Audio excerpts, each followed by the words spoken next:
It is to that room that young John came running at dawn. Hosannas are quiet. Anger is loud, he said. You need to come, Mary. Something has happened. He's been arrested, and he's in grave danger. And her mind immediately flipped back to an Egypt angel when Joseph woke her and said, we must flee.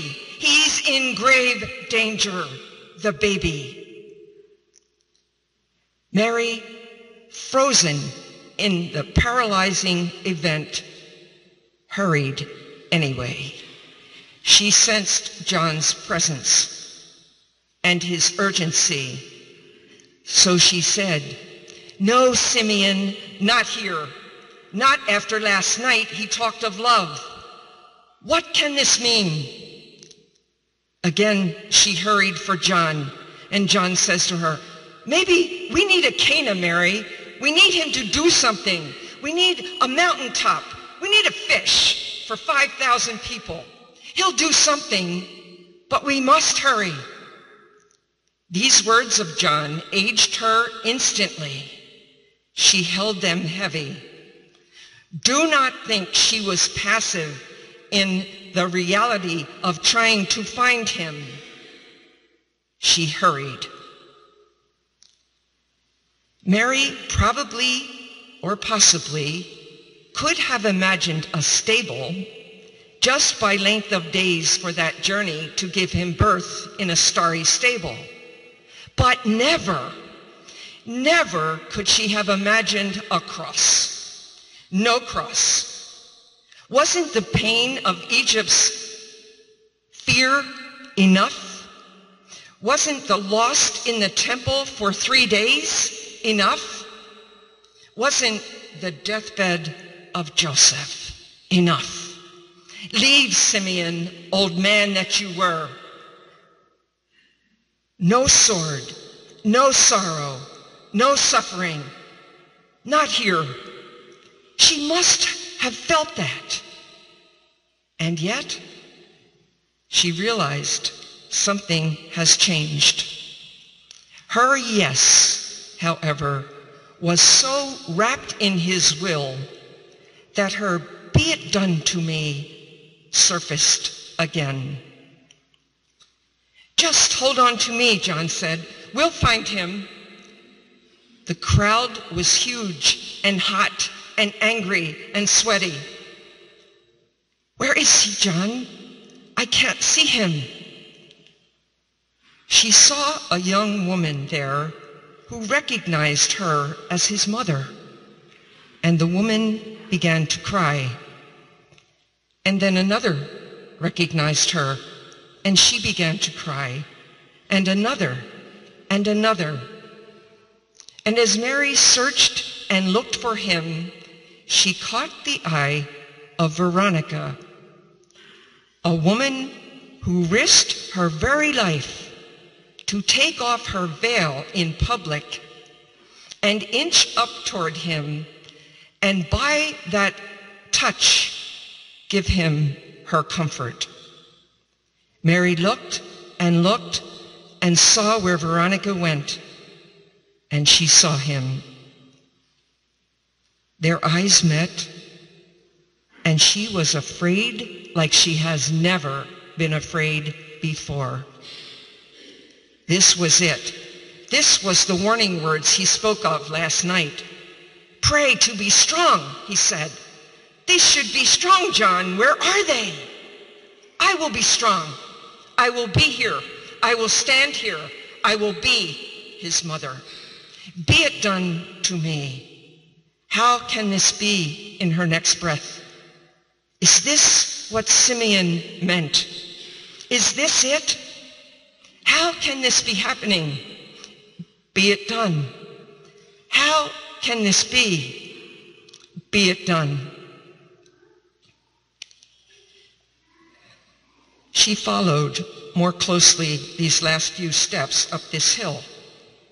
John kept her close.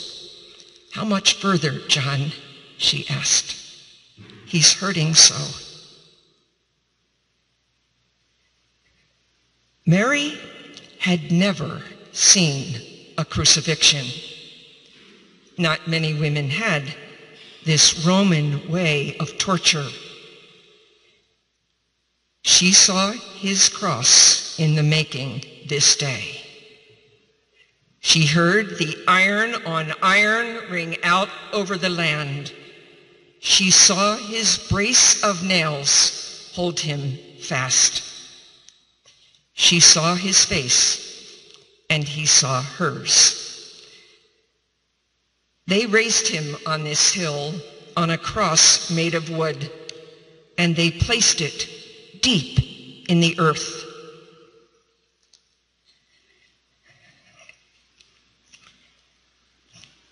Did she say, do we say, when we come to our place of suffering, watching our loved one, did she say, do we say, is this too hard for you?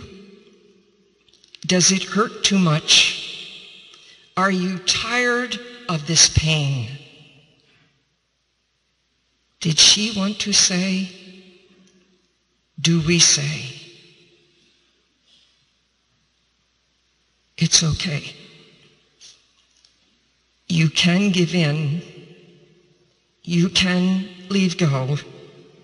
You can die.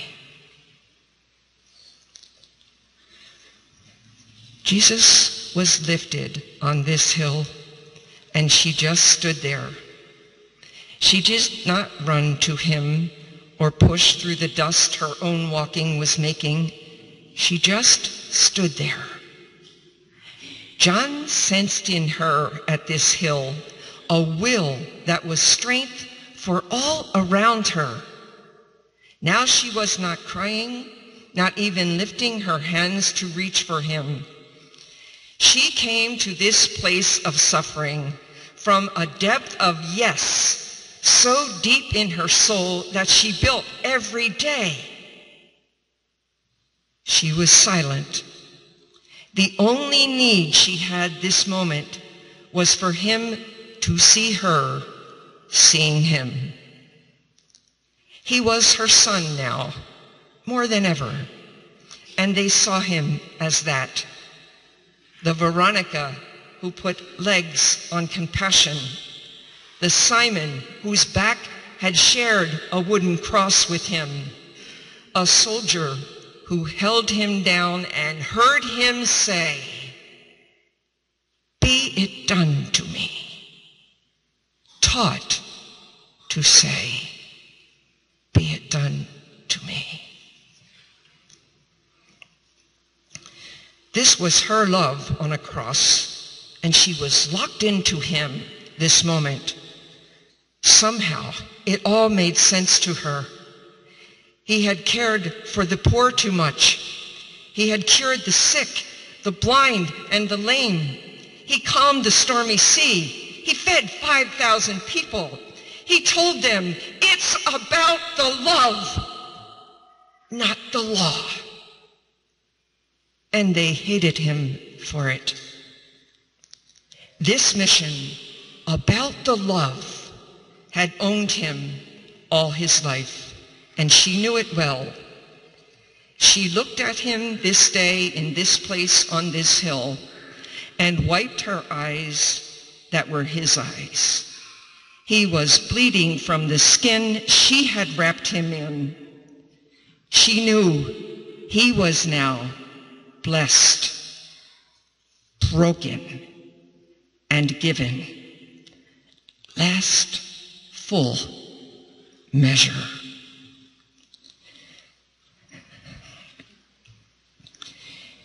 It has not been written that she lost it, that she fainted in the mystery of this pain. It is written, by his cross stood Mary, his mother. She stood there, and she was silent. He could find her in his agony. He could see a mother who gave her last ounce of yes to this mystery we call God, and she called Son. He saw her here, unbroken in his brokenness. He asked of her a loneliness on this hill, in this suffering, in this new Bethlehem. Do not think she shied away from birthing him here. She embraced this starry stable, just like she had done one years ago. She realized as she looked on him, this would be the last time she would stand with him. But still, she brought to this place of suffering dignity.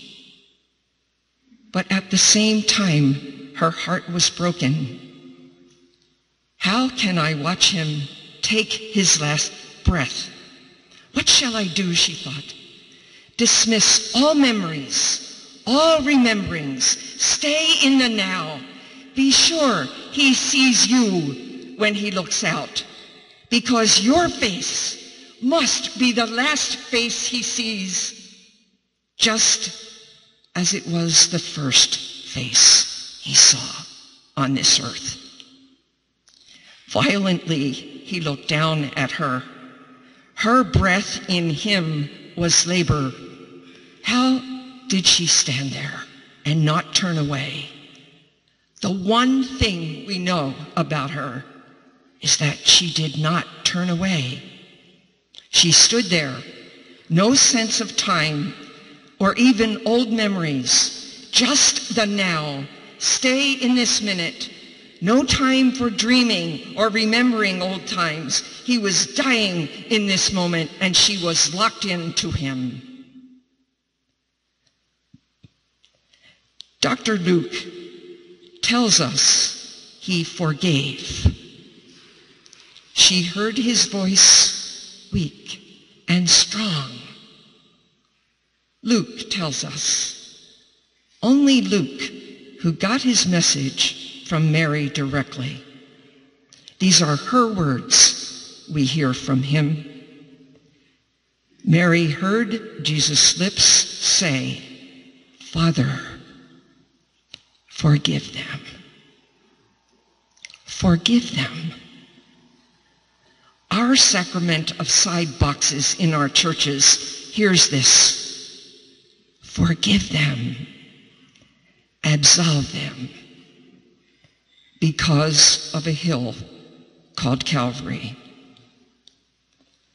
Mary felt his last look, looking down at her. She felt him being ripped from her womb, not by young Joseph's words as he handed a baby to her when he said, look at him, Mary. He's perfect. 10 little fingers, 10 little toes, a head full of hair. He looks just like you. Not by Joseph this time, but by Simeon, who said, this is the sword. She told herself, do not think of anything this moment. Just keep looking at him. Push all your memories away. Her hands were frozen to her own hands. She longed to take his pain, this brace of nails that held him. She'd be his heart. She'd be his mother. She'd breathe for him. And then he said, Mother, take care of John. Please, take care of him. And then he looked at John and he said, John, take care of my mother. Take her home. Please. Take her home. And that's what they did.